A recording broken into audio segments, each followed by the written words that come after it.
¿Crees que conoces la historia de Roma? Todo lo que te contaron es una hermosa fachada tras la cual se esconde unos cimientos podridos, empapados de sangre y traición. En este video descenderemos al abismo más oscuro de la antigüedad. Descubrirás por qué la ciudad eterna comenzó como un campamento sucio para convictos fugitivos y asesinos. Revelaremos el misterio de la desaparición del primer rey. ¿Ascendió a los dioses o fue despedazado por sus propios senadores, quienes escondieron las partes del cuerpo bajo su ropa? Les contaré sobre el héroe que salvó a su patria, pero que inmediatamente después apuñaló a su propia hermana sin dudarlo. Escucharán el crujido de huesos bajo las ruedas de un carro conducido por una hija que atropelló a su propio padre por la corona. Hablaremos de cómo la religión fue inventada como una herramienta de hipnosis psicológica, y qué terrible tragedia de una mujer obligó al pueblo a derrocar a los tiranos y crear la república. ¿Listos para ver el verdadero rostro del imperio que construyó un paraíso para los suyos, creando un infierno para los ajenos? Entonces miren hasta el final. La verdad será impactante. Olviden las togas blancas. Borren de su memoria las columnas de mármol brillando al sol.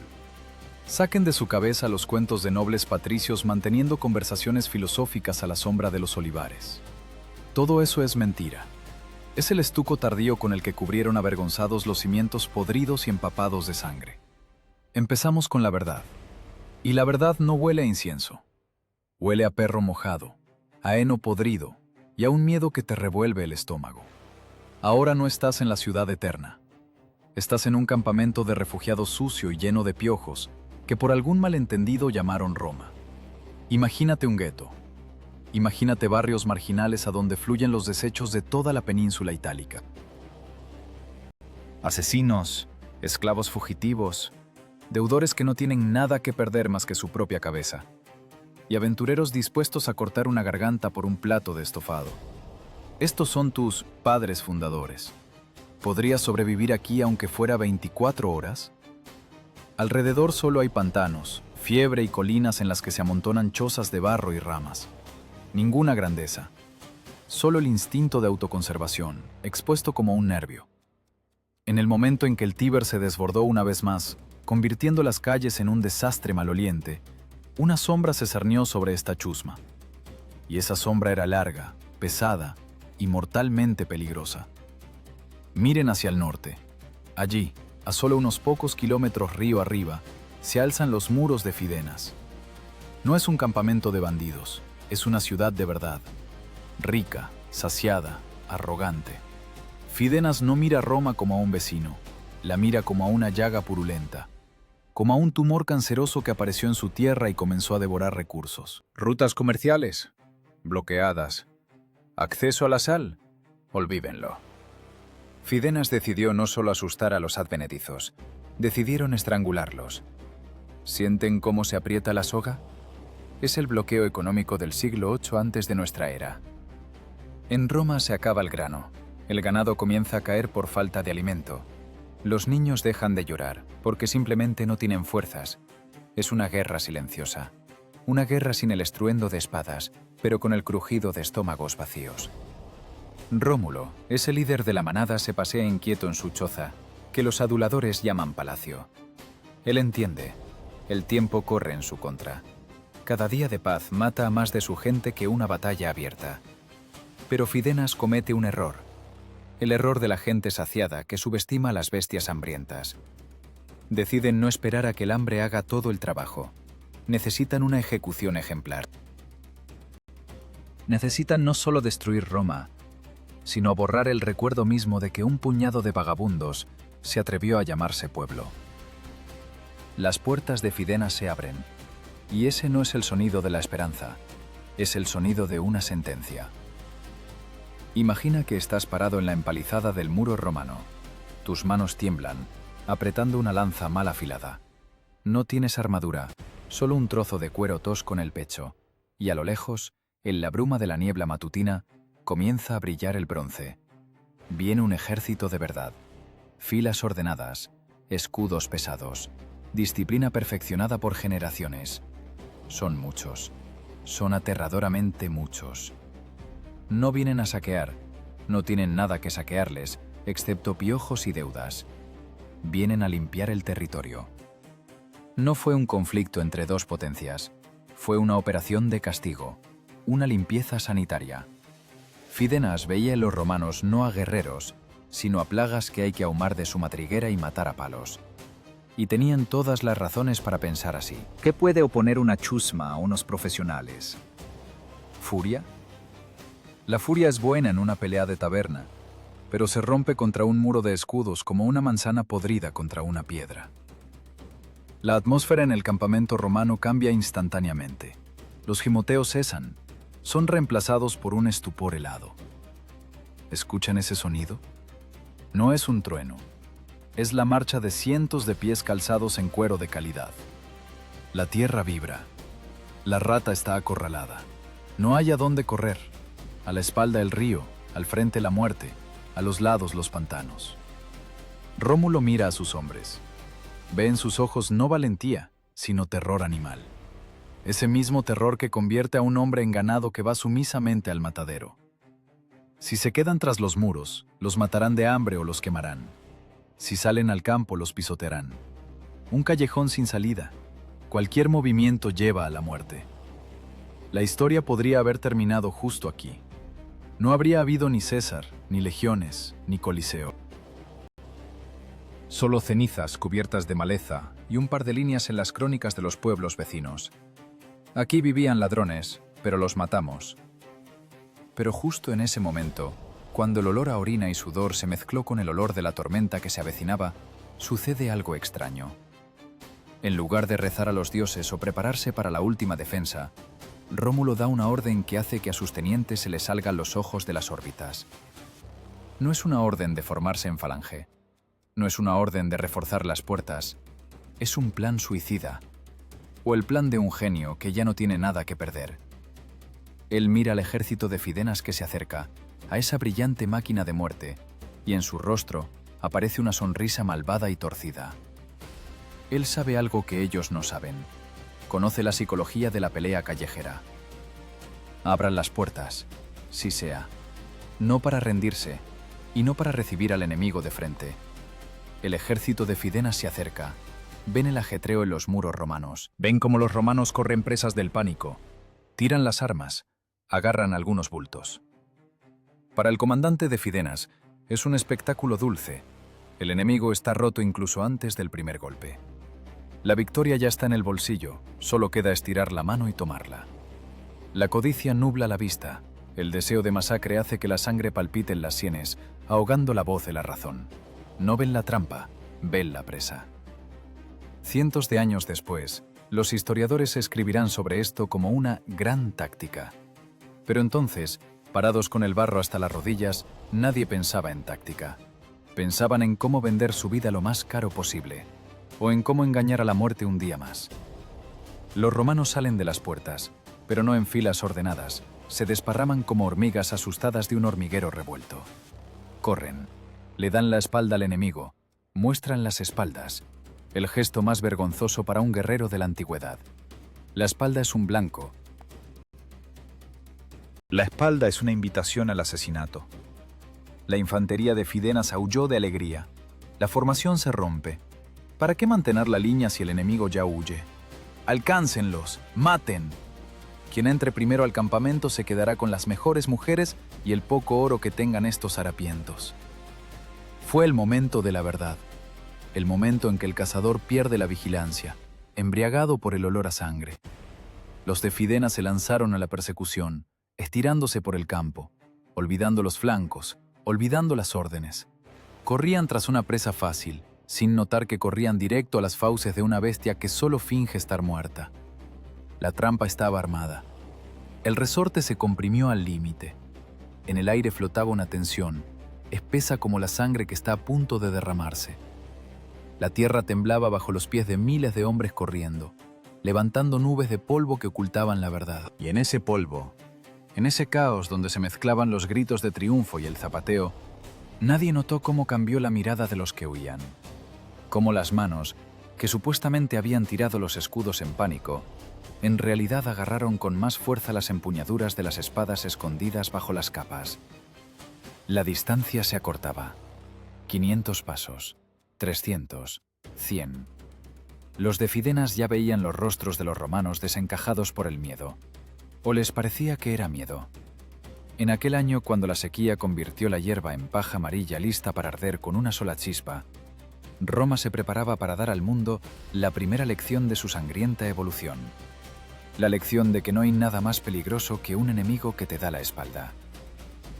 Recuerden este momento, un segundo antes del impacto. El segundo cuando el depredador se convierte en presa, aún sin darse cuenta. El corazón late en la garganta, el polvo tapa la nariz. Ahora todo cambiará. Ahora la historia dará un giro brusco, dejando en la cuneta la lógica y la misericordia. La ratonera se cierra de golpe. Ese sonido no lo confundirán con nada. No es el tintineo del metal ni un grito de guerra. Es el sonido con el que se rompe la psique humana. Un instante atrás, los de Fidenas eran cazadores. Corrían hacia adelante, embriagados por la emoción de la persecución, ya repartiéndose mentalmente a las mujeres romanas y el ganado romano. Su formación se deshizo, los escudos bajos, la respiración entrecortada por la carrera. Veían solo las espaldas de los vagabundos que huían. Y luego, por una señal brusca y gutural de Rómulo, esas espaldas se convirtieron en un muro de escudos. Los romanos se dieron la vuelta no como un ejército en un desfile, se dieron la vuelta como una bestia acorralada que decidió vender su vida al precio más alto. Imaginen la inercia de 1000 cuerpos corriendo. Los de Fidenas simplemente no podían detenerse. Las filas delanteras, al darse cuenta de la trampa, intentaron frenar, aferrarse con las sandalias a la tierra polvorienta, pero las traseras, sin entender nada aún, seguían empujando, lanzando a sus compañeros directo a las espadas romanas. Y ahí se cerraron las mandíbulas de la trampa. Desde los flancos, desde los barrancos y los densos arbustos, donde hace un minuto solo había silencio, irrumpieron tropas frescas. Esas mismas que Rómulo había escondido de antemano. No fue una batalla justa, fue una paliza. Los de Fidenas no tuvieron oportunidad de reorganizarse. En la estrechez, en el amontonamiento, las lanzas largas se volvieron inútiles, y las espadas cortas romanas funcionaban como agujas de coser, tejiendo mortajas para los amos de la vida de ayer. ¿Alguna vez han visto cómo el pánico se propaga en una multitud?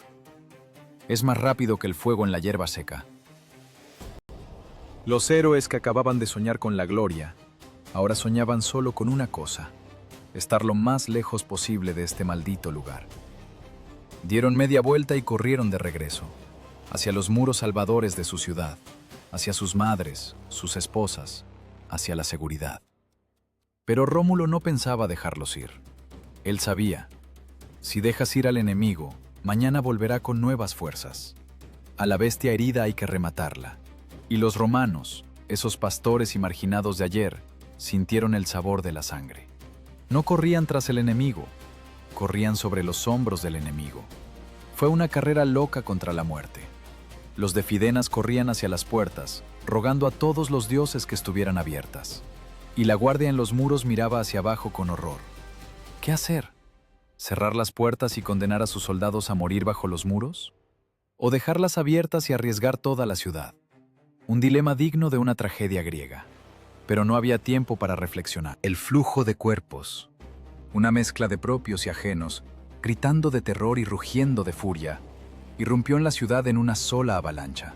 Simplemente no alcanzaron a cerrar las puertas.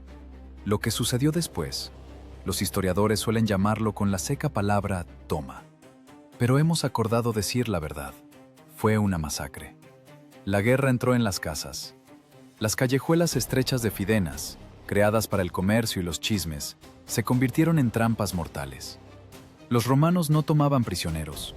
¿Para qué alimentar bocas extra cuando sus propios hijos no tienen qué comer? Imaginen el caos del combate urbano en el siglo VIII antes de nuestra era. Ninguna coordinación.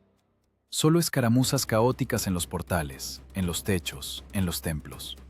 El olor a quemado comenzó a superar el olor a sangre. Las casas ricas, donde durante siglos se acumulaban bienes, eran vaciadas en minutos. Oro, bronce, esclavos. Todo lo que tenía valor pasaba a manos de aquellos que esa misma mañana no tenían nada más que deudas. La ciudad que se consideraba invencible dejó de existir como fuerza en un día.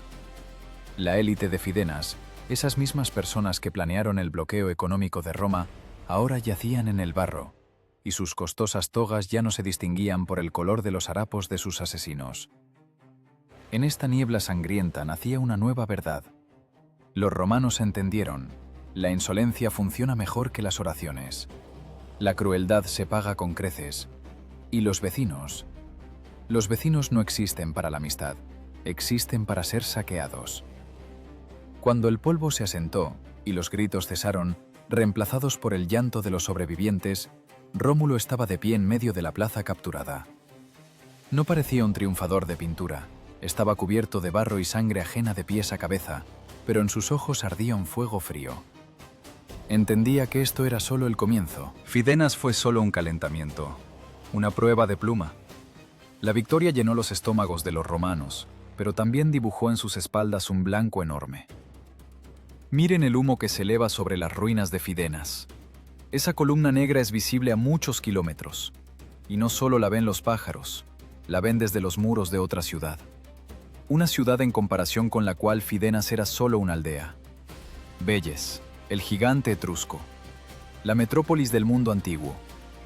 Velles no se parecía a los asentamientos latinos. Era una civilización. Ingenieros, arquitectos, sacerdotes poseedores de conocimientos secretos. Y, lo más importante, tenían un ejército profesional. Infantería pesada, blindada en bronce, disciplinada, entrenada para matar sin emociones, como una máquina. Los etruscos miraban a los romanos no como una amenaza, sino como un malentendido molesto, un error de la naturaleza que hay que corregir. Mientras los romanos repartían el botín y celebraban, considerándose los dueños del mundo, en el norte ya se estaba formando una tormenta. Una tormenta de verdad. No una escaramuza de bandas, sino una guerra de exterminio. Velles no perdona la insolencia, y no cometen los errores de Fidenas. Ellos no correrán en desorden. Los romanos pensaban que habían pasado su bautismo de fuego. Tontos. Solo le habían tirado de los bigotes al tigre, y ahora el tigre ha despertado. El silencio que colgaba sobre el Tíber tras la caída de Fidenas era engañoso. Era el silencio antes del golpe del martillo. Velles entró en el juego, y las reglas de este juego eran simples. Solo uno sobrevive. ¿Sienten cómo tiembla la tierra? No son carretas con bienes saqueados. Son las legiones etruscas marchando. Un mar de bronce listo para borrar a Roma de la faz de la tierra. La suerte de Rómulo parecía haberse agotado. Contra la fuerza bruta no hay defensa si en las manos solo tienes un palo de madera. ¿O sí la hay? En el momento en que los primeros rayos de sol se reflejaron en el muro de escudos etruscos, alineados en orden de batalla, cada romano entendió. La infancia se acabó. Comenzó la era de los gigantes, y en esta era, a la pequeña y malvada Roma, se le había reservado un lugar bajo el talón. ¿O tal vez es precisamente la desesperación el combustible con el que funciona el motor del imperio? ¿Qué harás cuando veas frente a ti un muro de muerte que es imposible de romper? ¿Correrás? ¿O recordarás que una rata acorralada es capaz de morderle la garganta incluso a un lobo? El cielo sobre el campo de la futura batalla era gris, indiferente. Los dioses, si miraban hacia abajo, no apostaban por Roma. Las apuestas estaban 100-1, pero en el casino de la historia a veces sale el 0, que lo cambia todo. Miren atentamente, ahora verán cómo se rompe el acero contra la furia humana. El choque no se pareció a un trueno. El trueno es un fenómeno puro y natural. Aquí había un crujido nauseabundo. El sonido con el que los huesos humanos se rompen contra los escudos de bronce. La furia romana, de la que tanto se enorgullecían los vencedores de Fidenas de ayer, se estrelló contra el muro de la disciplina etrusca. Velles no solo resistía, trabajaban. Fila tras fila, estocada tras estocada. Los romanos se abalanzaban sobre esa empalizada de lanzas y retrocedían, dejando en el suelo sus muertos. Era la matemática de la guerra, y la ecuación no cuadraba a favor de Roma. ¿Ven esos ojos? Ojos de personas que entendieron que su suerte se acabó, que los dioses les dieron la espalda. La formación comenzó a ceder. 1 minuto más y comenzará no una retirada, sino una huida de pánico que terminará solo en la tumba. En este momento, cuando el aire ya olía a derrota, Rómulo hace lo que distingue a un comandante de un carnicero. Ve lo que otros no ven, el terreno. Veis había arrinconado a los romanos contra el río, pero en su arrogancia los etruscos mismos terminaron al borde de la orilla pantanosa. Rómulo se arranca el casco para que todos vean su rostro. Grita tan fuerte que las venas de su cuello se hinchan como cuerdas. No llama a la gloria, llama a la rabia. Él personalmente se lanza a lo más espeso de la refriega, allí donde la muerte recoge la cosecha más rica. Fue un acto de desesperación suicida que volteó el tablero. Los romanos, al ver a su rey en la primera fila, se lanzaron hacia adelante, no por la victoria, sino para no morir como ganado. Ese ímpetu loco y bestial obligó a la falange etrusca a dar un paso atrás, luego otro. El suelo bajo sus pies se volvió traicioneramente blando, y ahí entró en combate el aliado más terrible de Roma, el Tíber. ¿Alguna vez han intentado nadar con armadura de combate completa? El hoplita etrusco llevaba encima kilos de bronce, grebas, coraza, casco pesado, escudo enorme. En tierra firme, eso lo hacía un tanque. En el fango viscoso de la orilla, eso lo convertía en un ancla. La batalla se convirtió en una carnicería en el barro. La formación se deshizo. Los etruscos, esos orgullosos profesionales, resbalaban, caían y ya no podían levantarse. Los romanos, vestidos con pieles ligeras y trapos, saltaban sobre ellos, pisoteando a los enemigos en el lodo. El agua del Tíber se tiñó de color pardo. La corriente arrastraba a los que intentaban salvarse a nado y los llevaba al fondo.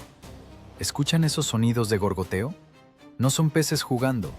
Es la élite de Veyes, la flor de la nación, ahogándose en su propia sangre y en el lodo del río.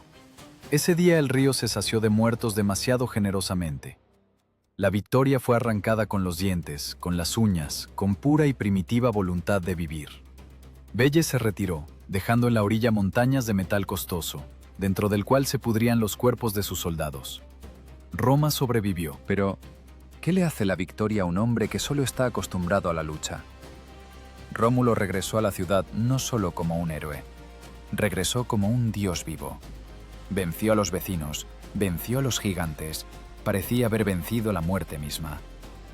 Y aquí comienza el capítulo más oscuro de esta historia.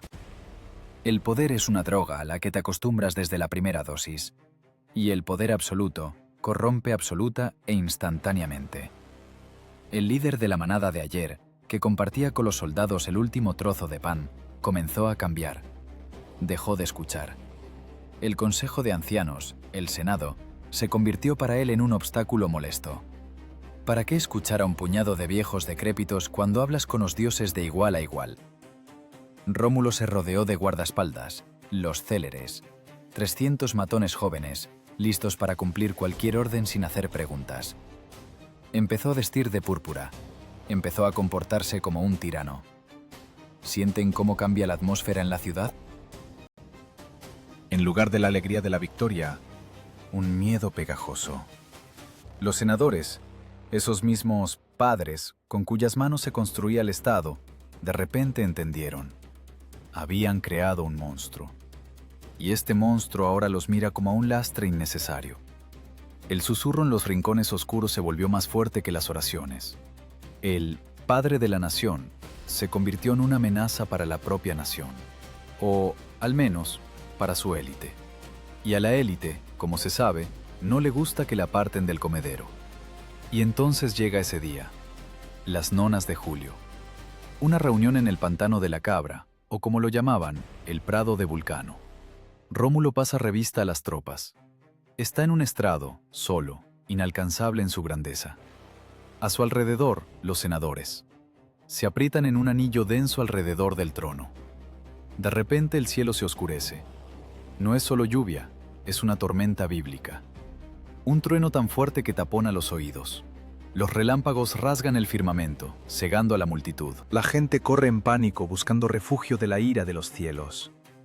Caos, oscuridad, el aullido del viento. Y cuando la tormenta amaina y el sol se asoma tímidamente entre las nubes, el trono está vacío. Rómulo no está. Desapareció. Se disolvió en el aire. El pueblo está desconcertado. Los soldados buscan a su comandante, pero los senadores Miren sus caras. No hay sorpresa en ellas.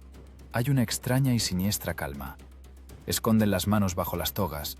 Las esconden con demasiado esmero. ¿Qué pasó bajo el manto de esa tormenta? La leyenda que les contarán en la escuela dice: los dioses bajaron y se llevaron a Rómulo vivo al cielo, pues era demasiado grande para esta tierra pecaminosa. Un cuento bonito, conveniente, pero los hechos gritan otra cosa. Los historiadores que no temen ensuciarse las manos con la verdad susurran otra versión, una versión que hiela la sangre. Imaginen esta escena, el amillo de viejos cerrándose alrededor del rey. En sus manos no hay precaminos con leyes, sino puñales. El trueno ahoga los gritos de auxilio. Los relámpagos ocultan las salpicaduras de sangre. No es una ascensión, es una ejecución. Un ajuste de cuentas cruel, rápido y colectivo. ¿Dónde quedó el cuerpo? ¿Por qué no lo encontraron? Las malas lenguas afirmaban que los senadores no solo mataron a su rey, lo descuartizaron. Cada uno sacó un trozo de cuerpo bajo los pliegues de su ancha toga.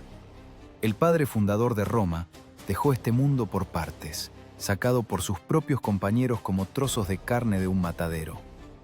Roma se quedó sin cabeza. El trono está vacío. En las calles comienza el pánico. La gente que creía en la divinidad de Rómulo está lista para despedazar al Senado. Exigen la verdad, exigen a su rey. El ejército refunfuña, apretando las empuñaduras de las espadas. La ciudad, que acaba de sobrevivir a una guerra con enemigos externos, está al borde de una guerra civil, la más terrible y sin sentido. Los senadores entienden. Cometieron un error. Quitaron al tirano, pero crearon un mártir. La multitud no quiere libertad. La multitud quiere un ídolo. Y si no les dan ese ídolo inmediatamente, quemarán Roma hasta los cimientos. El aire en el foro está caldeado al límite. Una palabra equivocada, una mirada torcida, y comenzará la masacre. Los patricios se encierran en sus casas, entendiendo que su astuto plan se ha resquebrajado. Necesitan un milagro. Necesitan una mentira de tal magnitud que todos la crean, desde el último esclavo hasta el veterano de la legión. Una mentira que se convertirá en el cimiento del imperio. Y en este momento crítico, cuando el destino de Roma pendía de un hilo, entra en escena un hombre cuyo nombre probablemente nunca hayan escuchado. Pero fue él quien salvó a la ciudad de la autodestrucción. No con la espada, sino con la palabra. Próculo Julio. Recuerden este nombre. Sale ante la multitud enfurecida, no como político, sino como testigo de un milagro. El silencio se cierne sobre la plaza.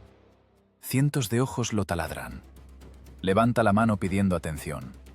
Ahora pronunciará las palabras que convertirán un asesinato político en un sacramento sagrado. Una mentira piadosa está a punto de convertirse en religión estatal. Próculo Julio está de pie en el estrado. Siente sobre sí el peso de 1000 miradas llenas de odio y sospecha. La multitud abajo ya no es el pueblo de Roma, es una bestia lista para despedazar a cualquiera que resulte culpable de la desaparición de su amado líder. Los senadores a sus espaldas apenas respiran, entienden. Si Próculo se equivoca ahora, si su voz tiembla, los degollarán a todos ahí mismo, en las escaleras, y ninguna guardia ayudará. Es el momento en que la historia se balancea sobre el filo de un cuchillo, y Próculo comienza a hablar. Pero no se justifica, no busca una coartada, miente. Miente inspiradamente, con descaro, con ese temor sagrado que hace creer en lo más imposible. ¡Romanos! Su voz resuena sobre el foro, cortando el tenso silencio. Hoy al amanecer, cuando iba por el camino, descendió él desde los cielos, Rómulo, pero no el hombre que conocíamos. Estaba vestido con una armadura brillante que cegaba los ojos. Caí de rodillas, presa del terror, y pregunté: ¿por qué nos dejaste, padre? La multitud se paraliza. Las manos que apretaban piedras y palos bajan. La gente ansía un milagro, no la verdad. Les da miedo vivir en un mundo donde se puede degollar a un rey como a un cerdo. Necesitan un mundo donde los reyes se van con los dioses. Y él me respondió, continúa Próculo, mirando por encima de las cabezas, como si todavía viera ese fantasma. Dile a los romanos, tal es la voluntad de los celestiales. Mi Roma se convertirá en la capital del mundo. que se ejerciten en el arte militar, y ninguna fuerza en la tierra podrá resistirlos. Yo velaré por ustedes de ahora en adelante como el dios Quirino. Genial. Simplemente piensen en la belleza de este esquema. Con un diálogo ficticio, Próculo Julio resuelve todos los problemas. Los senadores obtienen una coartada, no son asesinos, son testigos de la providencia divina. El pueblo recibe consuelo, su reino está muerto, ha sido ascendido, y el Estado obtiene un nuevo protector celestial. El asesinato ha sido borrado, nación culto. La multitud exhala. La ira es reemplazada por el éxtasis religioso. Los que hace un minuto querían la sangre de los patricios, ahora caen postrados y rezan al nuevo dios Quirino. La mentira en la que a todos les conviene creer se vuelve más dura que cualquier piedra. Esa fue la primera lección de propaganda romana. Si la realidad no te satisface, inventa una nueva. Y hazla sagrada. Pero la euforia pasa. Un dios en el cielo es maravilloso, pero ¿quién pondrá orden en la tierra? El trono está vacío. Y aquí Roma hace un intento que podría haber sido cómico, si no fuera tan trágico. El Senado decide. No necesitamos un nuevo tirano. Gobernaremos nosotros mismos.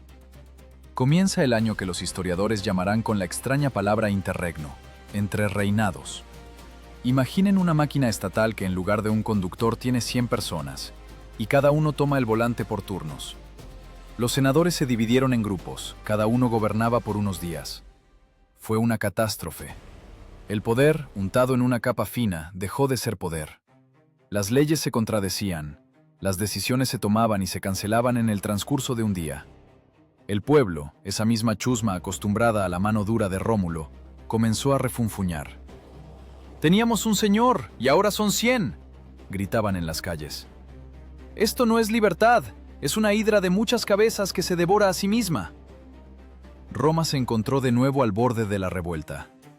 El experimento con la democracia fracasó sin siquiera haber comenzado. Quedó claro, la manada necesita un líder, un alfa. Pero, ¿de dónde sacarlo? ¿Elegir a alguien de los patricios romanos? Imposible. Los sabinos que viven en la ciudad se rebelarán. Elegir un sabino. Los romanos no lo tolerarán. Un callejón sin salida. Y de este callejón salen de la manera más inesperada.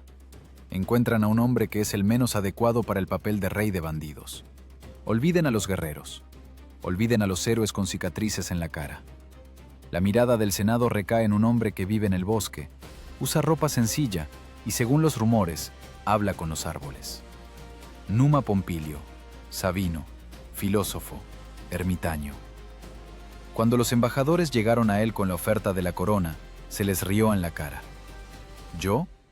Rey de una ciudad que vive de la guerra. Yo que venero el silencio y a los dioses. Están locos. Se negaba. No quería el poder. Y tal vez por eso era el candidato ideal. En Roma, donde cada uno estaba dispuesto a morder una garganta por el cargo de lictor, un hombre que huía del poder parecía un extraterrestre. Lo convencieron. O lo obligaron. La historia calla sobre los detalles del trato. Pero Numa entró en Roma, y la ciudad se quedó paralizada de desconcierto. El nuevo rey no portaba armas, no tenía guardaespaldas matones, parecía una víctima que venía sola al sacrificio. Los veteranos de Rómulo lo miraban con desprecio. ¿Cómo nos mantendrá a raya este ratón de biblioteca? Se equivocaban. Numa era mucho más peligroso que Rómulo. Rómulo rompía huesos, Numa rompía la conciencia. Entendió el problema principal de Roma. A este grupo de asesinos y ladrones no se les puede mantener eternamente con miedo a la espada. Tarde o temprano la espada se desafilará, o se encontrará una espada más larga. Para convertir una banda en una nación, hay que obligarlos a temer a algo que no se puede matar. Hay que obligarlos a temer a lo invisible. Comenzó la operación psicológica más grandiosa de la historia de la antigüedad. Numa no emitía decretos, transmitía la voluntad de los cielos. ¿Creen que simplemente inventaba leyes? Oh, no. Eso sería demasiado aburrido.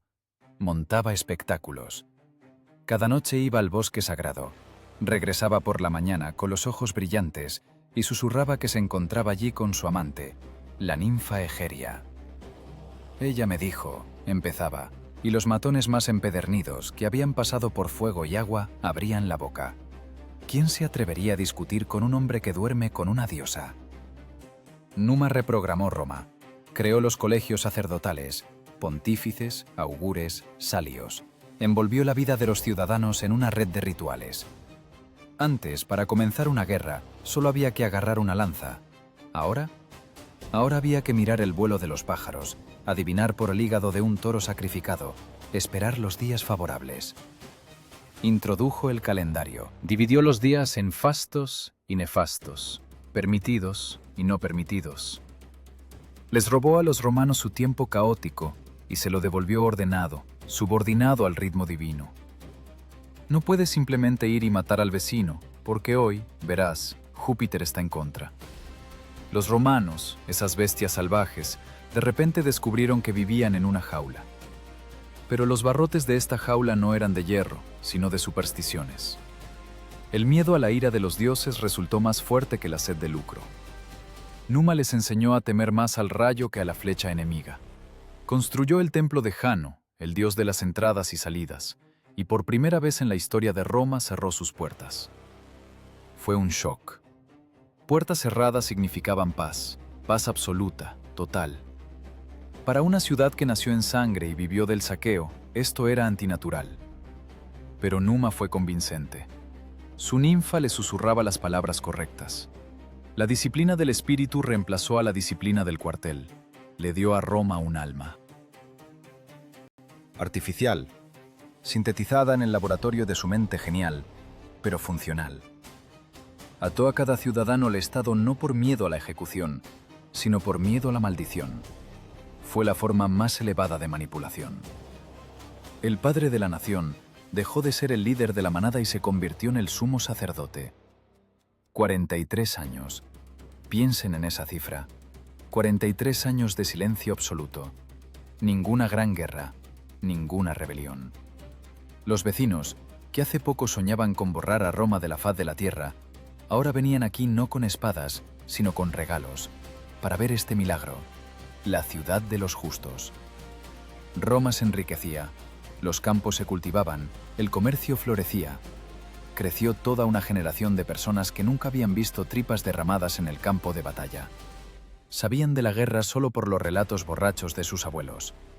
Las espadas colgadas en las paredes comenzaron a cubrirse con una fina capa de óxido rojizo. Pero, ¿saben qué es lo más aterrador de una paz larga?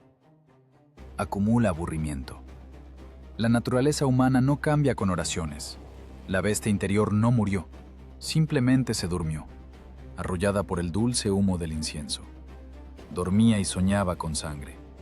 La energía que antes se desbordaba en incursiones, ahora fermentaba adentro, como vino joven en un barril herméticamente cerrado.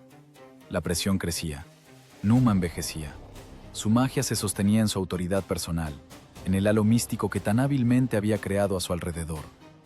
Pero la gente no vive para siempre, incluso aquellos que duermen con ninfas. Y en los ojos de los jóvenes, que examinaban las armas oxidadas de sus padres, comenzó a aparecer un brillo malsano. Las preguntas que hacían se volvían cada vez más peligrosas. Si somos los elegidos de los dioses, ¿por qué aramos la tierra como simples campesinos? Nuestros abuelos tomaban ciudades. ¿Y qué tomaremos nosotros? ¿Qué es más aterrador? ¿El enemigo a las puertas o este aburrimiento infinito, pegajoso y corrosivo para el alma? La edad de oro de Numa fue hermosa, como un atardecer, pero tras el atardecer siempre llega la noche. Y en esta oscuridad ya se preparaba para despertar ese mismo demonio antiguo que Numa tan diligentemente había empujado a la clandestinidad con oraciones y ayunos. La paz es solo una pausa entre guerras, y esta pausa se alargó demasiado. El resorte se comprimió al límite. Alguien tenía que venir y apretar el gatillo. Alguien que no cree en ninfas. Alguien que recuerda cómo empezó todo. El óxido en las espadas no es señal de bienestar. Es el presagio de una catástrofe. Porque cuando saquen esas espadas de nuevo de sus vainas, exigirán sangre con fuerza duplicada para lavar la vergüenza de décadas de calma. Numa moría, llevándose consigo el secreto de su hipnosis. Y junto a su lecho de muerte ya estaba la sombra del siguiente rey. Y en las manos de esa sombra no había pergaminos con oraciones. Allí solo había metal desnudo sediento de trabajo. La época de los santos terminaba. Regresaba la época de los asesinos. Cuando el último suspiro de Numa Pompilio se disolvió en el aire de su dormitorio fragante a incienso, Roma se paralizó. Pero no fue el silencio luctuoso de huérfanos que perdieron a un padre. Fue el silencio de un depredador al que finalmente le quitaron el bozal. El péndulo de la historia, tras oscilar hacia la piedad, se congeló en el punto muerto. Y ahora la gravedad de la naturaleza humana inexorablemente lo jaló de regreso, hacia abajo, al abismo de la violencia. Sube al trono Tulo Hostilio. Mírenlo. Es el opuesto total al difunto Santurrón. Si Numa miraba a las estrellas, Tulo mira el mapa. Si Numa buscaba sabiduría en el susurro de las ninfas, Tulo la busca en el tintineo del acero. Es nieto de aquel hostio Hostilio que murió defendiendo la ciudadela de los Sabinos. Tiene la guerra en la sangre. El nuevo rey odia el silencio. Le irrita esta ciudad somnolienta, saciada y engordada con panes pacíficos. Camina por las calles y no ve prosperidad, sino degradación. «Nos hemos vuelto comerciantes», ruge a sus consejeros. «Nos hemos vuelto pastores que temen degollar a su propia oveja sin permiso del augur». Para él, 43 años de paz no son una edad de oro. Son 43 años de vergüenza. Es un coma en el que cayó una nación de guerreros. Y Tulo decide interrumpir este coma. Duramente, sin anestesia. Necesita una guerra. Y no solo una pequeña escaramuza fronteriza con salvajes. Necesita un conflicto que sacuda a Roma hasta los cimientos, saque de las cabezas la tontería de la santidad y devuelva a la gente el sabor de la vida real, el sabor de la sangre en los labios. Pero ¿con quién pelear? Todos los vecinos están pacificados, tratados firmados, juramentos hechos a los dioses. Tulo Hostilio mira hacia Alba Longa. Es una locura. Alba Longa no es solo un vecino, es la patria ancestral, la ciudad madre. Precisamente de allí vinieron los antepasados de Rómulo. Es igual que declarar la guerra a tus propios padres. ¿Sacrilegio? Para Numa sí. Para Tulo, una excelente oportunidad. La política es el arte de encontrar un pretexto donde no lo hay. Comienza la provocación clásica. Agentes romanos disfrazados de bandidos empiezan a saquear tierras albanas. Los albanos, a su vez, responden con lo mismo. Ofensas mutuas, robo de ganado, peleas de borrachos en la frontera, pequeñeces de las que se infla un incendio. Alba Longa envía embajadores para exigir reparación de daños. Según las leyes de Numa, hay que recibirlos, escucharlos y juzgar con justicia. ¿Qué hace Tulo? Organiza un banquete para ellos. Les da el mejor vino, los entretiene con bailarinas, gana tiempo. Y en ese mismo momento sus propios embajadores ya están frente al rey de Alba y presentan un ultimátum imposible de aceptar. Es la diplomacia del matón. Tulo lleva conscientemente la situación a un callejón sin salida. No necesita paz, necesita una negativa. Y cuando la recibe, representa ante el pueblo una escena de ira justa. «Rechazaron nuestra amistad», grita desde el foro.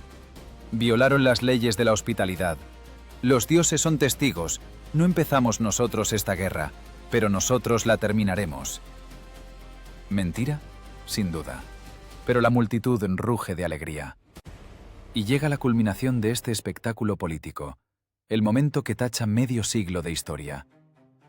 Tulo Hostilio va al templo de Jano. ¿Recuerdan esas pesadas puertas de bronce que Numa cerró en señal de paz eterna? Estaban cubiertas de telarañas. Las bisagras se cubrieron con una gruesa capa de óxido. La hiedra envolvió las hojas, como intentando sellarlas para siempre. Tulo no llama a los sacerdotes, no lee oraciones. Se acerca a las puertas y las empuja con fuerza. Suena un chirrido, un sonido penetrante y chillón de metal arrancando óxido. Ese sonido corta los oídos como el grito de un animal herido. Las puertas, resistiéndose, se estremecen y se abren de par en par. La oscura boca del templo está abierta de nuevo. El dios de la guerra Jano mira con sus dos caras a la ciudad y en sus ojos de piedra se lee una burla. Sabía que volverían.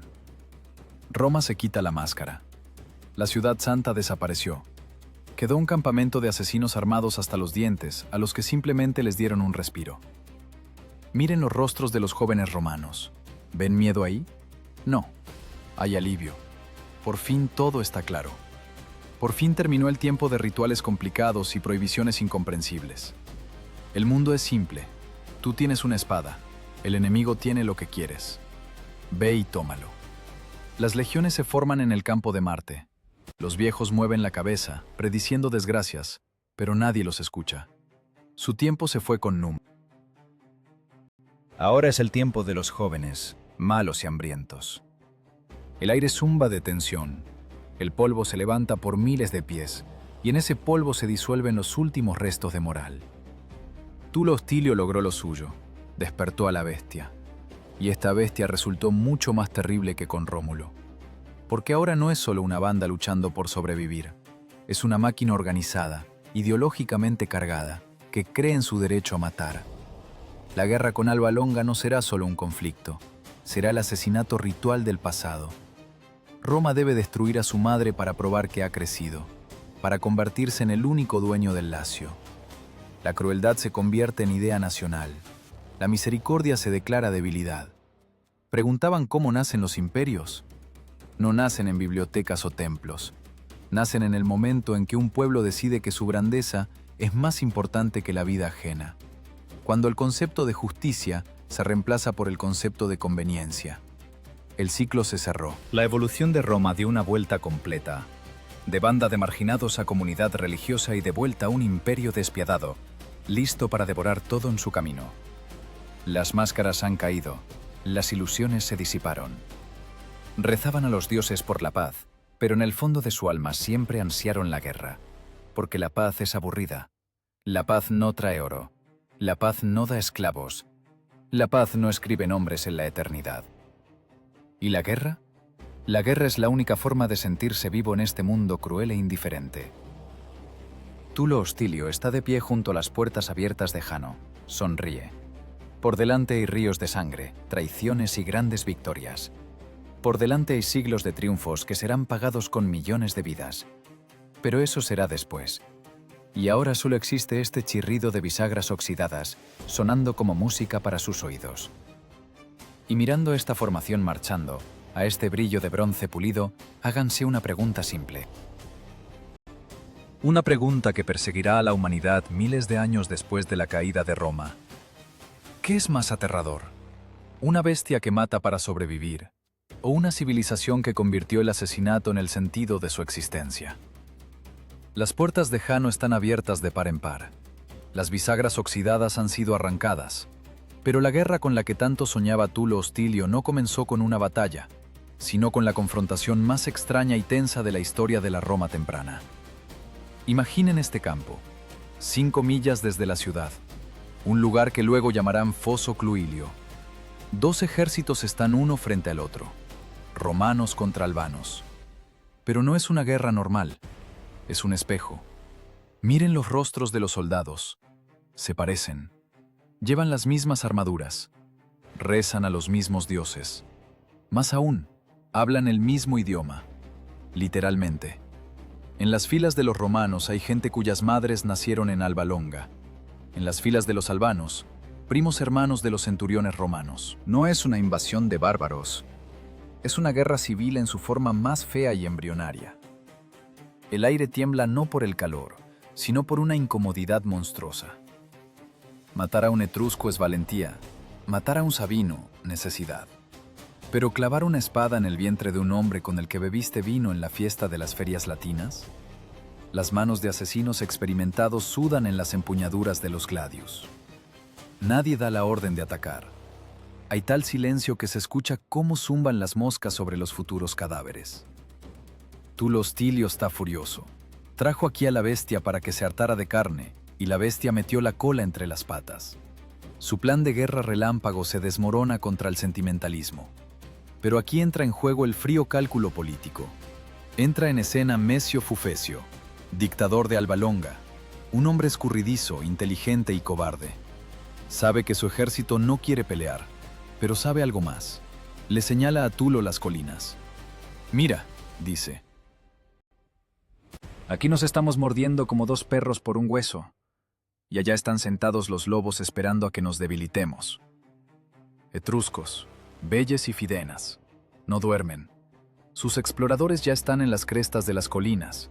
Miran este show comiendo palomitas, esperando el momento para bajar y rematar al ganador. Si Roma y Alba chocan ahora en serio, para el atardecer ambos ejércitos dejarán de existir, y mañana el Lacio será gobernado por gente que habla una lengua extraña. Fue el momento de la verdad, el momento en que la Realpolitik, la política real, venció a la sed de sangre. Tulo Hostilio y Mesio Fufecio, dos depredadores, cerraron un trato. No por la paz, para salvar los activos. ¿Para qué gastar miles de vidas si la cuestión de la primacía se puede resolver más barato? El cinismo de esta decisión es admirable. Decidieron convertir la guerra en una apuesta, en una competencia deportiva con desenlace mortal. Que el destino de las dos ciudades lo decidan unos elegidos, propuso Fufecio. Tulo aceptó. Fue un ahorro de recursos, una gestión genial de la muerte. En lugar de abonar el campo con miles de cuerpos, sacrificaremos un puñado de héroes. Los demás serán simples espectadores en la primera fila de la platea. Pero ¿a quién elegir? ¿A quién enviar al matadero por las ambiciones de los reyes? En ambos ejércitos se encontraron trillizos, hermanos gemelos, una anomalía genética convertida en símbolo del destino. En el campo romano, los Horacios; en el albano, los Curiacios. Chicos jóvenes, fuertes, guapos. La juventud dorada de aquel tiempo. Se conocían. Hay una versión de que incluso eran parientes lejanos. Los llaman de la formación. 6 personas. 6 peones en el tablero del imperio. Piensen en el horror de la situación. No solo les ordenaron pelear, les ordenaron matar a personas a las que tal vez llamaban amigos para que una ciudad pudiera esclavizar a la otra. No es un duelo de honor, es un sacrificio. Tulo Hostilio se acerca a los Horacios. No les habla de patriotismo. Les dice: si pierden, Roma será esclava. Ustedes son el escudo tras el cual se esconden sus madres. La presión es colosal. Todo el peso del Estado cae sobre los hombros de 3 jóvenes. La atmósfera cambia. El desánimo es reemplazado por la emoción. Los ejércitos que acababan de temer el fratricidio ahora ansían espectáculo. Se sientan en las laderas del foso como en un anfiteatro. Se hacen apuestas. ¿Quién ganará? ¿Roma o Alba? ¿Técnica o fuerza? ¿Furia o cálculo? Nadie piensa en lo que sienten las madres de estos chicos. La historia no es asunto de mujeres, ¿verdad? La historia la escriben los que envían a los hijos a morir, no las que los paren. Señal de trompeta, aguda, como un latigazo. 6 luchadores se encuentran en el centro del campo vacío. El estruendo del primer golpe. Chispas. Y de inmediato un grito de dolor. No es el baile con espadas que muestran en el cine. Es una masacre sucia, rápida y fea. Los golpes no se dan bonito, sino con vileza. En el cuello, en la ingle, bajo la rodilla. Roma se paraliza. 2 Horacios caen uno tras otro, muertos. Su sangre se absorbe en la tierra seca, esa misma tierra por la que peleaban. La tribuna romana jadea. ¿Todo terminó? 3 Curiacios contra un sobreviviente romano. Matemáticas contra Horacio. 3 contra 1. Los albanos ya gritan de alegría. Mesio Fufecio mira victorioso a Tulo. Pero Tulo no aparta la vista. Ve lo que otros no ven. Los Curiacios están heridos, se desangran, son lentos. Y el último Horacio está ileso. Y no piensa morir tontamente. Hace lo que hizo Rómulo en la batalla con Fidenas. Se da la vuelta y corre. Las tribunas aúllan de indignación. ¡Cobarde! ¡Traidor! ¡Vergüenza de Roma! La multitud está lista para despedazarlo ella misma, sin esperar a los albanos.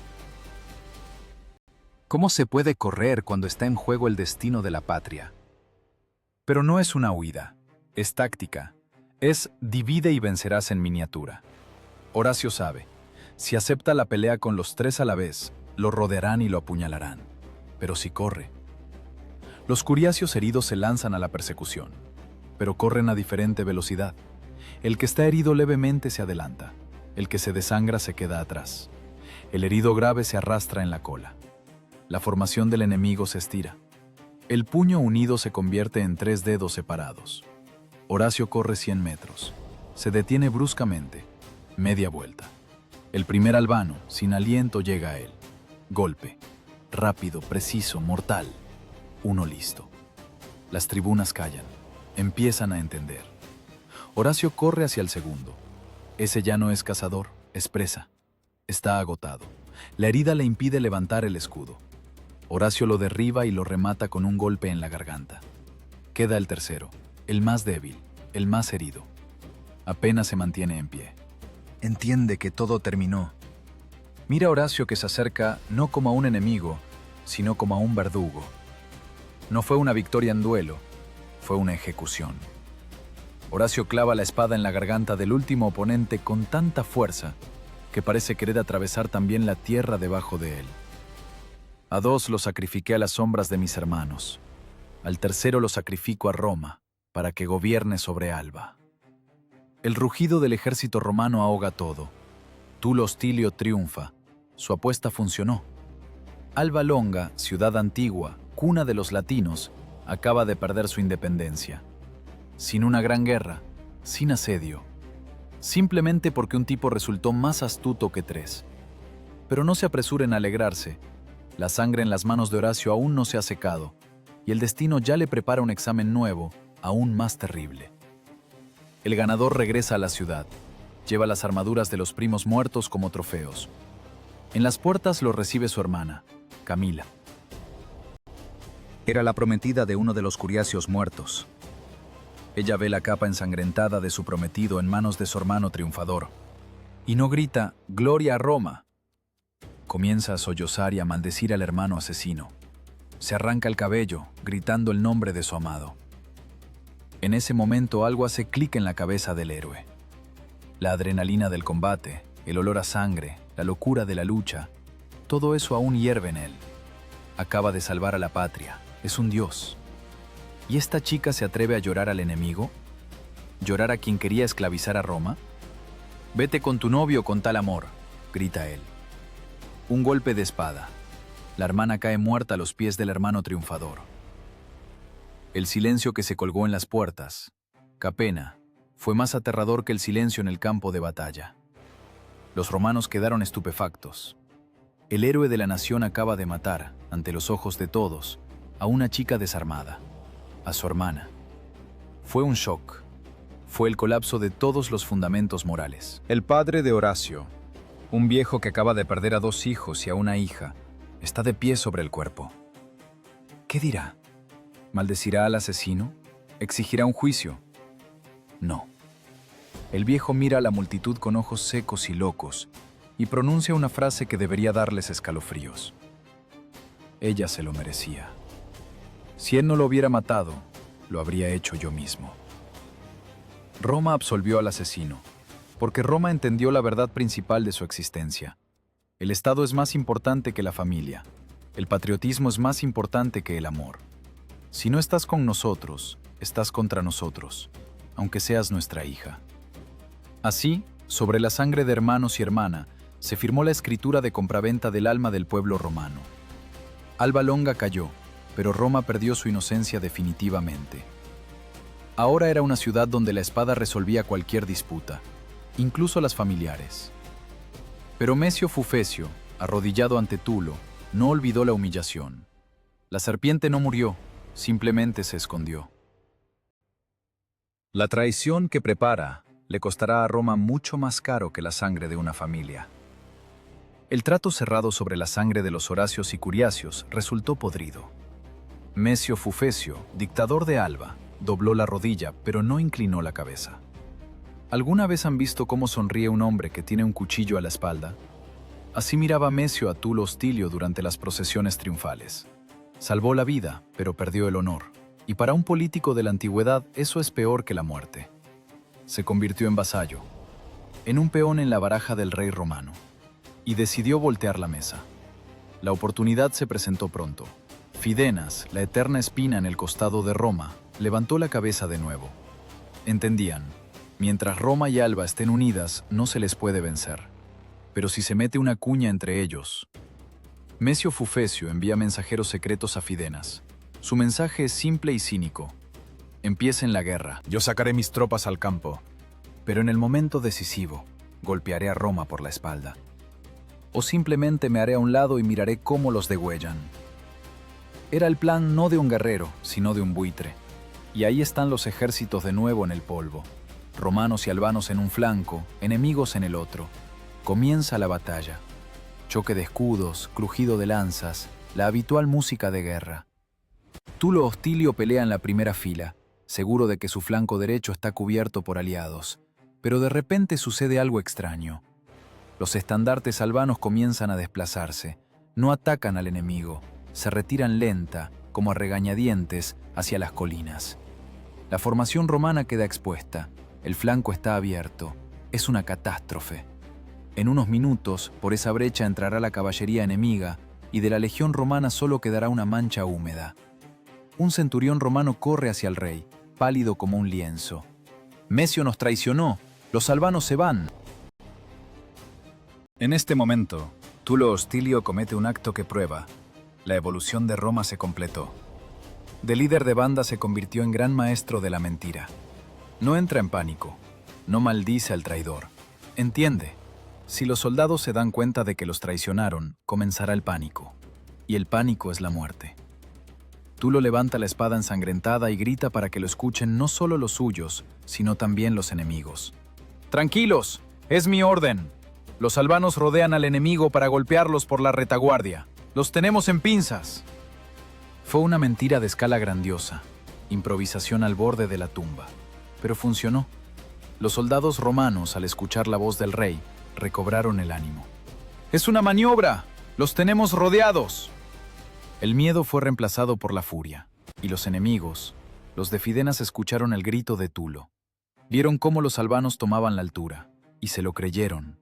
Decidieron que los habían atraído a una trampa. La psicología cambió el curso de la batalla. El enemigo vaciló, asustado por un cerco inexistente, y corrió. Mesio Fufecio, observando desde la colina, nunca se decidió a entrar en combate. Se quedó como espectador de su propio fracaso. El buitre se quedó con hambre. Cuando la batalla terminó, el campo estaba sembrado de cadáveres, pero Roma seguía en pie. Mesio bajó de las colinas, poniéndose en la cara la máscara de aliado fiel. Felicitaba a Tulo, adulaba, explicaba sus maniobras con alguna compleja necesidad táctica. Tulo escuchaba y sonreía. Sus ojos eran fríos como el hielo del Tíber en invierno. «Lo hiciste excelente, Mesio», dijo. «Ven mañana al amanecer. Haremos un sacrificio de purificación». Al amanecer el ejército romano se formó en cuadro. Los albanos, sin sospechar nada, vinieron sin armas, solo en túnicas, esperando una fiesta. Pero en lugar de sacerdotes, los recibió un anillo de lanzas romanas. Tulo salió al centro. Ya no sonreía. Hablaba bajo, pero cada una de sus palabras caía como una piedra sobre la tapa de un ataúd. Contó todo. Sobre la traición, sobre los acuerdos secretos, sobre cómo Mesio estaba en la colina esperando la muerte de Roma. «Mesio Fufecio», retumbó la voz del rey. «Tu alma se dividió entre la lealtad y la traición. No pudiste elegir bando. Bueno, yo te ayudaré. Que tu cuerpo repita el destino de tu alma». A una señal del rey entran dos carros, cuadrigas de caballos golpeando con los cascos. Agarran a Mesio, le atan las manos a un carro, las piernas al otro. La multitud se paraliza. Incluso los veteranos que han visto de todo apartan la mirada. Dan la orden a los aurigas. Los látigos chasquean en el aire matutino. Los caballos tiran en direcciones opuestas. No describiremos lo que sucedió después. Solo diremos que el grito del traidor fue corto, pero el recuerdo de él vivió siglos. La tierra del Lacio recibió el sacrificio más generoso y terrible. Tulo Hostilio mostró a todo el mundo: Roma no tiene piedad con quienes rompen juramentos. La traición no se lava con disculpas, se lava solo con sangre. Pero la ejecución de un hombre es poco. Tulo decide arrancar de raíz la causa misma de la traición. Mientras despedazaban a Mesio, los destacamentos romanos ya entraban por las puertas de Alba Longa. No había orden de matar gente. Había una orden más terrible: matar la ciudad. Imaginen este día. A los habitantes les dan 1 hora para empacar. Pueden llevar solo lo que carguen en las manos. Alba Longa, la ciudad que estuvo en pie 400 años, la ciudad donde nacieron los antepasados de Rómulo, fue sentenciada. Los romanos no saqueaban, destruían metódicamente, con fría eficiencia. Templos, excepto los santuarios antiguos, palacios, murallas, casas de gente común, todo era arrasado hasta el suelo. El polvo llegaba hasta el cielo. El sonido de las paredes derrumbándose tapaba el llanto de las mujeres. Fue una urbanización forzada. Una enorme multitud de refugiados, todo un pueblo, caminó por la carretera hacia Roma. No como prisioneros, sino como nuevos ciudadanos. Tulo Hostilio duplicó la población de su ciudad en un día. Destruyó a la madre para alimentar al hijo. Roma absorbió a Alba. El Senado se expandió, aceptando los linajes nobles albanos, los Julios, Servilios, Quincios, esos mismos apellidos que luego crearán el imperio, llegaron a Roma por este camino de lágrimas, cargando en los hombros bultos con pertenencias, mientras a sus espaldas se consumían las ruinas de su patria. La ciudad crecía, se hinchaba por la afluencia de sangre nueva, como una garrapata. La colina de Celio fue poblada por los nuevos habitantes. El poder de Roma se volvió absoluto. Nadie en el Lacio se atrevió más a desafiarlo. Pero todo tiene un precio. Tulo Hostilio, este demonio de la guerra, olvidó una lección importante de Numa. A los dioses no les gusta que los ignoren. Estaba tan ocupado con las victorias terrenales que dejó de mirar al cielo. Creía que la suerte era su esclava personal.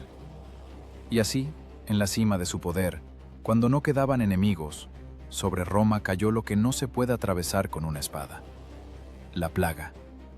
Un asesino invisible llegó a la ciudad. La gente caía en plena calle.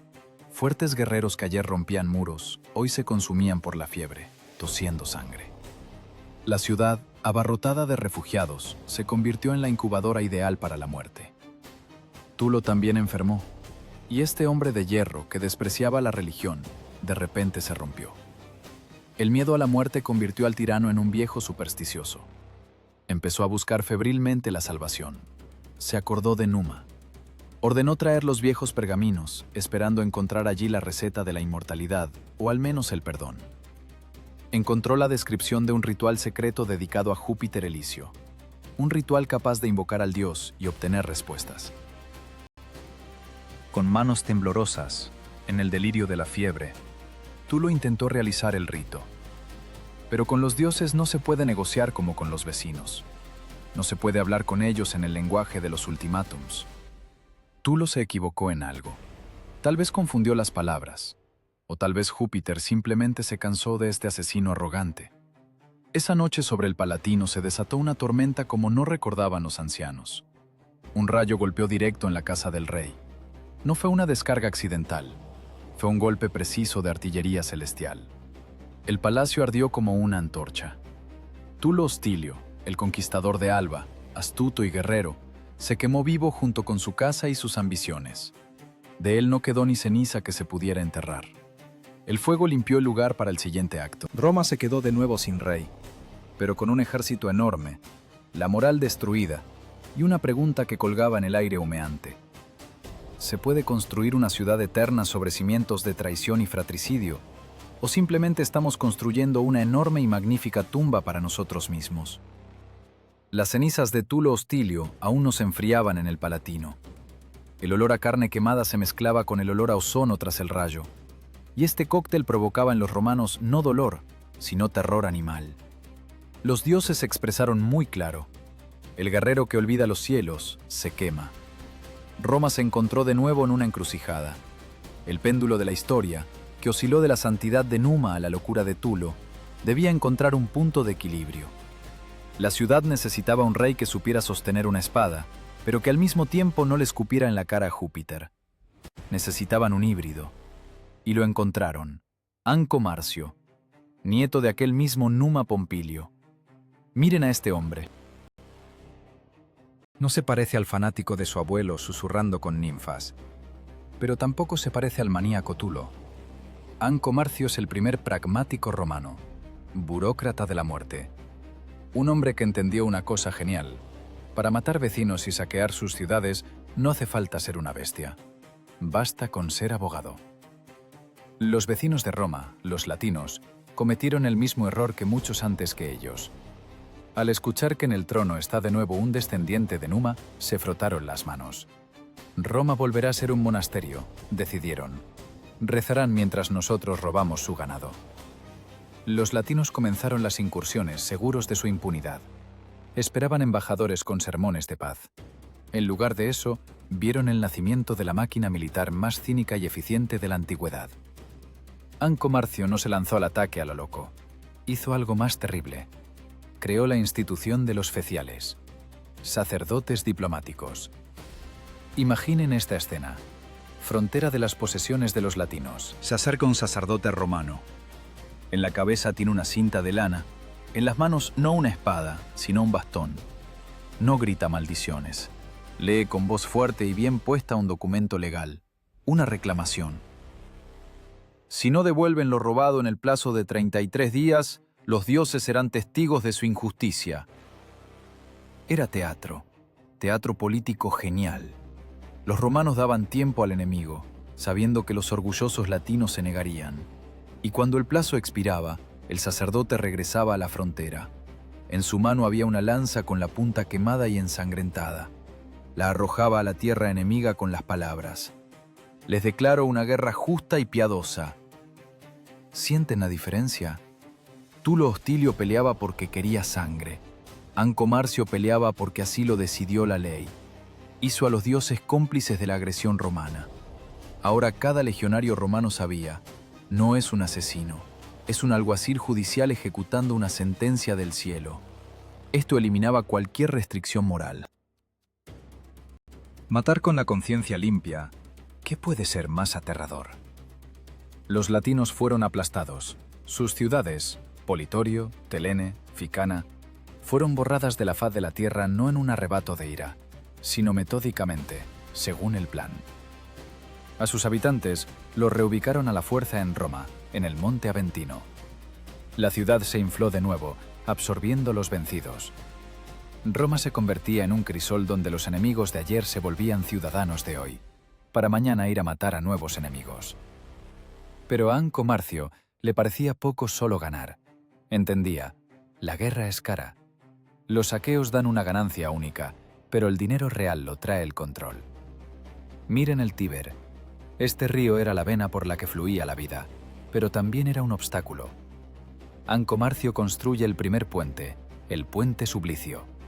Sin un solo clavo, solo madera y cuerdas, para que en caso de ataque se pudiera desmontar en una hora.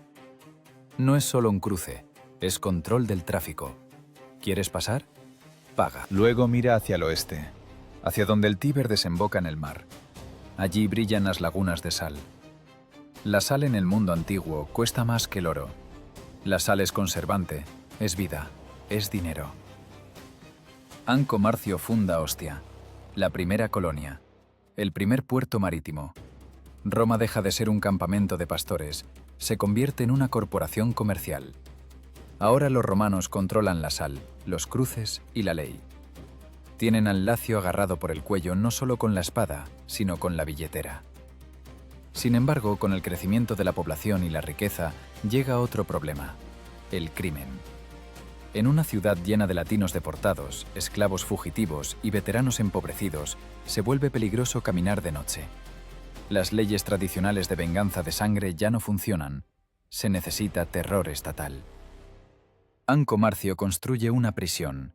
En el mismo centro de la ciudad, al pie del Capitolio, excavan en la roca una celda, el Tuliano. No es un lugar de corrección. Es la antesala del infierno. Un agujero oscuro y húmedo en la tierra, donde bajan a los enemigos del Estado para que se pudran allí o sean estrangulados. Miren en ese pozo. Allí, en la oscuridad, asfixiándose con el hedor de las inmundicias, terminaban sus días los orgullosos líderes de los latinos y los traidores. La civilización romana mostró sus dientes. Tenemos puentes para el comercio, puertos para la sal y mazmorras para los disidentes. Orden ideal. Anco Marcio murió de muerte natural, en su cama, un lujo raro para un rey romano. Dejó tras de sí una ciudad que aprendió a justificar cualquier crueldad con la letra de la ley. Le enseñó a Roma la hipocresía elevada al rango de arte. No somos agresores, simplemente restauramos la justicia. Esta frase se convertirá en el lema de las legiones por los siguientes 1000 años. Pero mientras Roma disfrutaba de su nuevo estatus de gendarme regional, a sus puertas ya llegaba una carreta. Una carreta aparentemente común, tirada por un par de mulas. En ella iba un hombre que no era ni latino ni sabino. Era un forastero, un inmigrante, rico, ambicioso y muy inteligente. A su lado iba su esposa, una mujer que sabía leer las señales del destino mejor que cualquier augur. Cuando se acercaban al janículo, bajó un águila del cielo. Le quitó con cuidado el gorro de la cabeza al hombre, dio una vuelta y se lo volvió a poner. La esposa sonrió. Ella sabía lo que eso significaba. Roma pensaba que había conquistado a todos los vecinos. Pero no notó cómo fue conquistada ella misma. No por un ejército, sino por dinero y cultura. La época de los reyes pastores y reyes sacerdotes terminó. Llegaba la época de los gerentes, constructores y tiranos. La época etrusca. Las puertas se abrieron, dejando pasar la carreta que le traía a Roma su grandeza y su maldición. El hombre en la carreta miraba las calles sucias no como un hogar, sino como un sitio de construcción. Se llamaba Lucumón, pero el mundo lo recordará con otro nombre. Un nombre que se convertirá en sinónimo de poder real: Tarquinio. La evolución romana se preparaba para dar el salto más brusco, de chozas de madera a templos de mármol, de banda local a potencia mundial. Pero por este brillo habrá que pagar con libertad. ¿Están listos para ver cómo Roma vendió su alma por alcantarillado y circo? Para entender la escala de este trato, hay que mirar a Roma con los ojos de Lucumón, que ahora se hace llamar Lucio Tarquinio Prisco. Para él esta ciudad no era la tierra sagrada de los antepasados, sino un activo descuidado y sucio que requería gestión de crisis. No quiso tomar el poder por la fuerza. ¿Para qué ensuciarse las manos con sangre si se pueden dorar? Tarquinio realizó la primera campaña electoral verdadera en la historia de Roma. Envió a los hijos del difunto Anco Marcio, los herederos legítimos de casa, al bosque. Y mientras los jóvenes perseguían jabalíes, seguros de que el trono no iría a ninguna parte, Tarquinio salió al pueblo. Hablaba no como rey, sino como populista. Besaba a los niños, estrechaba manos a los veteranos, recordaba sus generosas donaciones. «Soy el primer extranjero que quiere ser uno de ustedes», gritaba. Y la multitud, ávida de halagos y novedad, votó a favor. Los romanos se pusieron voluntariamente el yugo, porque estaba decorado con piedras preciosas. Desde este momento Roma deja de ser una aldea grande. Comienza a convertirse en una metrópolis imperial. Y esta transformación no comienza con templos, sino con el alcantarillado. ¿Alguna vez se han preguntado qué hay bajo el foro? Ahí fluye la cloaca máxima, la gran alcantarilla. Tarquinio entendía, la grandeza es imposible de construir sobre un pantano. Las tierras bajas entre las colinas, donde se reunía la gente, fueron durante siglos un criadero de malaria y suciedad. El rey ingeniero decidió drenar ese pantano. ¿Pero quién va a acabar? ¿Los ciudadanos romanos? ¿Los guerreros? Son demasiado orgullosos para eso. Tarquinio introduce el concepto de trabajo obligatorio. Los plebeyos acostumbrados a sostener la espada, ahora toman las palas. Las espaldas que no se doblaban ante el enemigo, se doblan bajo el peso de las piedras. Fue la grandiosa construcción del siglo, y no olía a rosas. Olía a sudor, excrementos y tierra húmeda. Cientos de metros de túneles subterráneos, revestidos de piedras sin cemento, se mantienen hasta hoy. Tarquinio metió la suciedad romana bajo tierra, la escondió para que arriba se pudiera construir una hermosa fachada. Es la metáfora perfecta de cualquier imperio.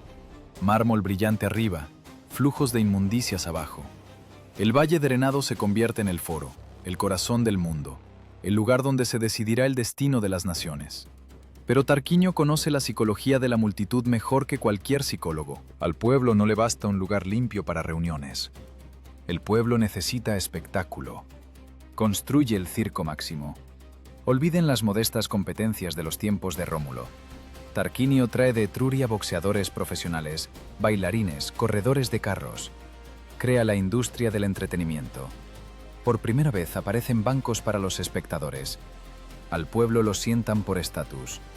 El circo se convierte en la herramienta principal de la política. Si la gente está descontenta con los impuestos o el trabajo duro en la construcción del alcantarillado, dales carreras. Dales la oportunidad de gritar, de sacar la agresión viendo cómo un carro aplasta al conductor contra la pared. La adrenalina reemplaza la libertad. Los romanos rugen de emoción, sin notar cómo los convierten en espectadores de su propia vida. Junto con el circo, Tarquinio trae los símbolos del poder. Es él quien introduce las fasces, manojos de varas de olmo con un hacha clavada en ellos. 12 lictores van delante del rey, despejando el camino. Miren bien este símbolo. Las varas son el derecho a azotar. El hacha es el derecho a ejecutar. Ahora el poder no es la autoridad de un anciano, es la amenaza de destrucción física. Tarquinio se viste con una toga púrpura bordada en oro. Se sienta en un trono de marfil. Ya no es el primero entre iguales, es el señor. El Senado, ese grupo de orgullosos patricios, intenta refunfuñar. «No elegimos a un tirano», susurran. ¿Qué hace Tarquinio? No los mata como Rómulo o Tulo. Los diluye. Introduce en el Senado a 100 nuevos miembros de los linajes menores, sus partidarios, que le deben todo. Ahoga a la vieja aristocracia en un mar de advenedizos leales. Los viejos patricios rechinan los dientes, pero callan. El dinero de Tarquinio y el amor de la multitud son armas demasiado poderosas. Parece que este mago etrusco les ganó a todos. Roma prospera. Los muros crecen. Los vecinos están derrotados y pagan tributo. En su palacio crece un niño extraño, el hijo de una esclava llamado Servio Tulio. La leyenda dice que una noche alrededor de la cabeza del niño dormido se encendió una llama, pero no lo quemó. Tarquinio vio en esto una señal. Este esclavo se convertirá en el salvador de Roma. Lo acerca a sí mismo, lo educa como a un príncipe, le da a su hija en matrimonio. Esa fue la gota que colmó el vaso. En la sombra de los pórticos del palacio madura una conspiración. ¿Recuerdan a los hijos de Anco Marcio? ¿Esos mismos a los que enviaron a cazar jabalíes durante las elecciones? Regresaron, crecieron y no olvidaron nada. 38 años esperaron. 38 años miraron cómo un extranjero se sienta en el trono de su padre, cómo gasta su herencia en sus obras gigantescas, cómo eleva al hijo de una esclava. El odio se conservaba en sus corazones, volviéndose venenoso y concentrado como vinagre viejo. Entendían, Tarquinio no entregará el poder voluntariamente. Prepara un sucesor a este advenedizo de Servio. Si no golpean ahora, el linaje de los Marcios se quedará para siempre en el basurero de la historia. El plan de asesinato fue simple y tosco como un golpe de garrote. Nada de veneno, nada de intrigas finas. Fue una venganza al estilo de una banda callejera. 2 pastores contratados, simbólico, ¿no es así? Roma comenzó con pastores, con ellos mismos intenta limpiarse. Organizan una pelea fingida justo frente al palacio del rey. Gritan, agitan hachas, exigen un juicio. El ruido llama la atención.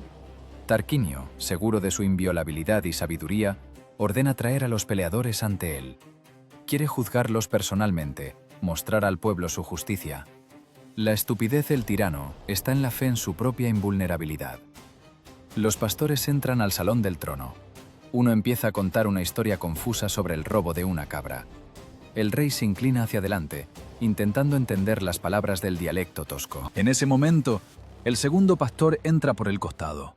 Golpe de hacha. El golpe fue terrible. La hoja entró en el cráneo del anciano, partiendo esa misma cabeza que ideó el Imperio Romano como un proyecto de negocios. Tarquinio cae. La sangre inunda el piso de mosaico que él mismo ordenó poner. La guardia, atónita por tal insolencia, no alcanza a reaccionar. Los asesinos tiran el hacha e intentan huir, pero los atrapan. Caos, gritos. Los sirvientes corren. El rey muere. Pero los hijos de Anco Marcio se alegraron demasiado pronto. No tuvieron en cuenta a un jugador. Un jugador que era más astuto que Tarquinio y más duro que todos los hombres de Roma juntos. Tanáquil, la reina, la viuda. Ve al marido con la cabeza rota. Cualquier otra mujer se habría desmayado o empezado a arrancarse el pelo. Tanáquil ordena cerrar las puertas del palacio. Nadie entra, nadie sale. Sale al balcón ante el pueblo que ya había comenzado a reunirse, atraído por el ruido. Su voz es firme, su rostro tranquilo. Miente mirando a los ojos a miles de personas. El rey solo está aturdido, dice. La herida no es profunda. Volverá en sí en un par de días. Mientras tanto, ordena que obedezcan a Servio Tulio. Él gobernará en su nombre. Brillante. Mientras los hijos de Ancomarcio celebran la victoria y empacan cosas para mudarse al palacio, el poder se les escapa entre los dedos. Tanáquil gana tiempo para fortalecer las posiciones de su protegido, el exesclavo con la cabeza de fuego. Tarquinio ya se enfría en sus aposentos, y Roma sigue viviendo bajo sus órdenes, transmitidas a través de una mujer y un esclavo. Fue la primera operación sucesor de la historia, ejecutada a la perfección. Cuando la muerte del rey finalmente se anuncie oficialmente, ya será tarde. Servio Tulio estará sentado en el trono, rodeado de una guardia fiel. A los hijos de Anco solo les quedará huir al exilio voluntario, maldiciendo a las brujas etruscas. Pero Servio Tulio, este rey esclavo, no vino para calentar el trono. Vino para romper la columna vertebral de la aristocracia de linaje definitivamente. Prepara una reforma que cambiará el propio ADN de la sociedad romana. Una reforma que dirá, no importa quién es tu padre, importa cuánto dinero tienes. ¿Escuchan ese tintineo? No son espadas, son monedas, que ahora determinarán el peso de una persona. Roma entra en la época del pragmatismo cínico, donde el ciudadano es simplemente una unidad fiscal en el registro. Miren atentamente. Ahora ante sus ojos nacerá la sociedad de clases. Servio Tulio realizó una revolución sin derramar ni una gota de sangre ajena, pero firmó su sentencia de muerte con tinta.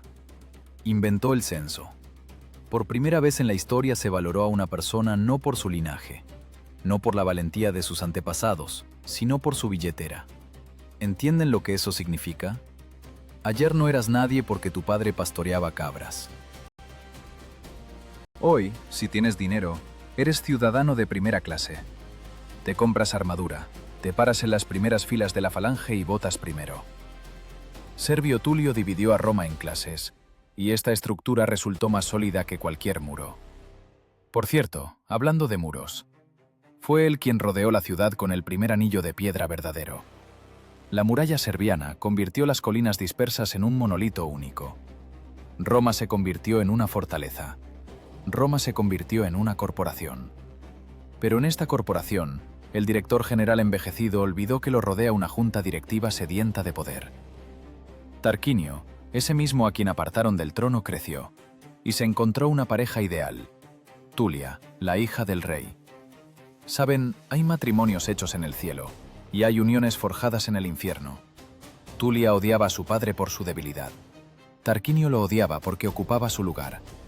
Su conspiración no fue silenciosa.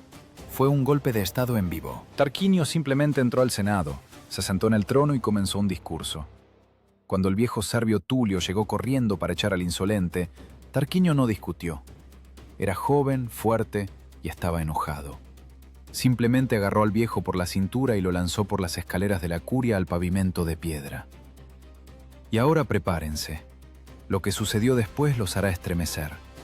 El rey, herido pero vivo, intenta arrastrarse a casa. Su hija, Tulia, va en carro hacia el foro para felicitar a su marido. El auriga frena bruscamente los caballos. «Señora, ahí está su padre», dice, señalando el cuerpo ensangrentado en el camino. Tulia mira a su padre, luego a su marido, de pie en las escaleras del Senado. En sus ojos no hay lágrimas, hay solo cálculo frío. «Acelera», ordena ella. El auriga vacila. «¡Acelera!», grita ella y golpea a los caballos. Las pesadas ruedas del carro saltan, pasando por encima del cuerpo vivo. El crujido de huesos es ahogado por el golpe de los cascos. La sangre del padre salpica el vestido de la hija, las ruedas, el pavimento. A esta calle los romanos la llamarán Vicus Sceleratus, calle del crimen. La evitarán durante cientos de años. Así comenzó la época de Tarquinio el Soberbio, el último rey. Si los gobernantes anteriores usaban máscaras de pastor, sacerdote, abogado, constructor, Tarquinio se quitó todas las máscaras. Era un tirano, puro, sin enturbiar. El Senado, disuelto. Las leyes, canceladas. Solo existe la voluntad del rey. Construía el templo de Júpiter en el Capitolio, obligando a los romanos a trabajar como esclavos. Peleaba, expandiendo las fronteras, pero todo el botín iba a su tesoro personal. Parecía invencible, pero los tiranos siempre cometen el mismo error. Creen que el pueblo aguantará infinitamente. Olvidan que la paciencia es pólvora, y para detonarla se necesita solo una chispa. La chispa fue una mujer, Lucrecia. No describiremos lo que sucedió en ese dormitorio cuando el hijo del rey, Sexto Tarquinio, embriagado de impunidad, decidió tomar lo que no le pertenecía. Solo diremos una cosa. El honor para una matrona romana valía más que la vida. Cuando a la mañana siguiente Lucrecia, vestida de luto, le contó todo a su marido y a su padre, no pidió piedad, exigió venganza. «Mi cuerpo está profanado, pero mi alma está limpia», dijo. Y antes de que alguien pudiera detenerla, sacó un puñal escondido en los pliegues de su ropa y se lo clavó en el corazón. Cayó al suelo, y su sangre se convirtió en la tinta con la que se escribió la Constitución de la República. En ese momento salió de las sombras un hombre al que todos consideraban un tonto, Bruto. Su nombre literalmente significaba tonto. Fingía ser débil mental para sobrevivir en la corte del paranoico Tarquinio, pero ahora la máscara cayó. Bruto arrancó el puñal ensangrentado del pecho de Lucrecia. «Juro por esta sangre», gritó, y su voz retumbaba como la voz del mismo Júpiter, «que ni Tarquinio ni ningún otro será más rey en Roma». Fue el final. La ciudad explotó. Lo que se acumuló por años, la humillación en las construcciones, el miedo a las ejecuciones, el odio a la arrogancia etrusca, se desbordó a las calles. Las puertas de Roma se cerraron ante las narices de Tarquinio, que regresaba de una campaña. El rey se quedó en el campo, solo, exiliado. Dentro de los muros ocurría el nacimiento de un nuevo mundo. Los romanos inventaron una palabra que cambiaría la historia de la humanidad. Res publica, la cosa pública. No más poder unipersonal. 2 cónsules, elegidos por un año. Si uno quiere ser tirano, el otro lo detendrá. El imperio de la ley, no del hombre. Bonito, ¿verdad? Parece un final feliz. El villano exiliado, la libertad triunfó, el pueblo celebra. Pero no se apresuren a apagar el sonido. Miren bien esta nueva república. ¿Quiénes se convirtieron en cónsules? Bruto y el marido de Lucrecia. Patricios, la élite. El pueblo obtuvo el derecho a votar, pero no el derecho a decidir. La bestia que Rómulo trajo una vez a estas colinas no murió. Simplemente cambió de piel. En lugar de un rey depredador, Roma obtuvo una manada entera de lobos, el Senado.